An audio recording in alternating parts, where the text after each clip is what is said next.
with City Lights here on Novus TV. I'm Ginger King. I'm at the 30th Annual Vancouver International Film Festival. I'm at the after party here at the Rocky Mountaineer. Tonight I'm going to speak to some filmmakers about this year's festival.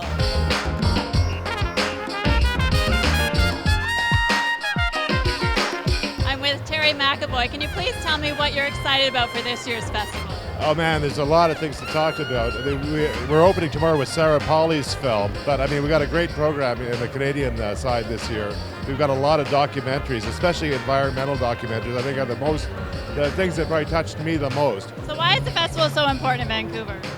Well, the festival is a rare opportunity for Vancouver people to see films that they would never have the opportunity to see. Not only the Canadian ones that I work on with, but international films that you'll never have a chance to see. You can't get them on DVD, you can't see them in the theater. So this is really the place to see. So there's 375 films in the festival, 80 of them are Canadian. That's a huge percentage. How proud are you of Canadians right now? Oh, I'm pretty proud of Canadians, but I have still a stack on my desk that if there was a way I could have programmed them, I'd have them too. So we've really got some great filmmakers in this country, and it's a great night to celebrate them. I'm with Greg Cheney for Journey on the Wild Coast. Tell me about the film. It's a film about a married couple that walked from Seattle, Washington to the Aleutian Islands. It's about a 6,000 kilometer journey. It took them over a year, but as a married couple, they were able to keep their gear as light as possible, so they only had one spoon, one fork, one sleeping bag, and one toothbrush. What was the inspiration for the story? The husband, Hig, had just got his PhD, and his wife said, well, we don't have anything planned right now. I got my degree, you got your degree. Why don't we do this big trip? And so it was actually her idea. And what's one of the biggest lessons you've learned or that they have learned in the film, making the film together as a couple? It's good to film the beginning of a story. They didn't really do that, so I had to kind of reconstruct it a little bit with photographs and people that were there.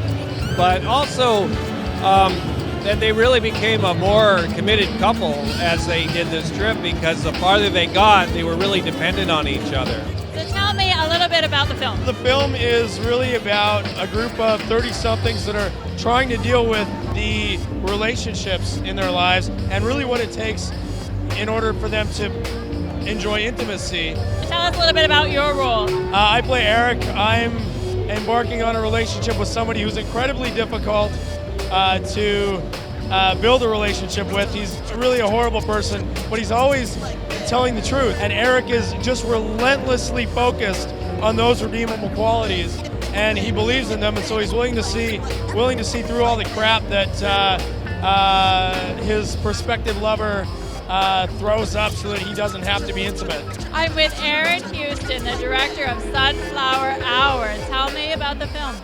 Well, the film's about sort of the seedy underbelly of children's puppeteering and what it really makes to take it, and what it really takes to make it in children's television. And what was the inspiration? Who came up with the idea? I came up with the idea. I was watching one of the popular kids shows with my daughter, and I just noticed at the beginning in the credits that the puppeteer for the main character, when his name came up, it came up bigger and bolder than everybody else's. And I just found that really funny that even in children's television that kind of ego existed. Like I just sort of felt naive in that moment, because I always felt like children's television was very pure and moralistic. Give us a little insight of what was it like filming from day to day? What was the morale on set?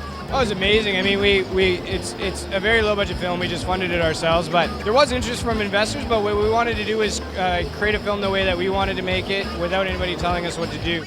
A great start to another entertaining festival. For more information, go to vif.org.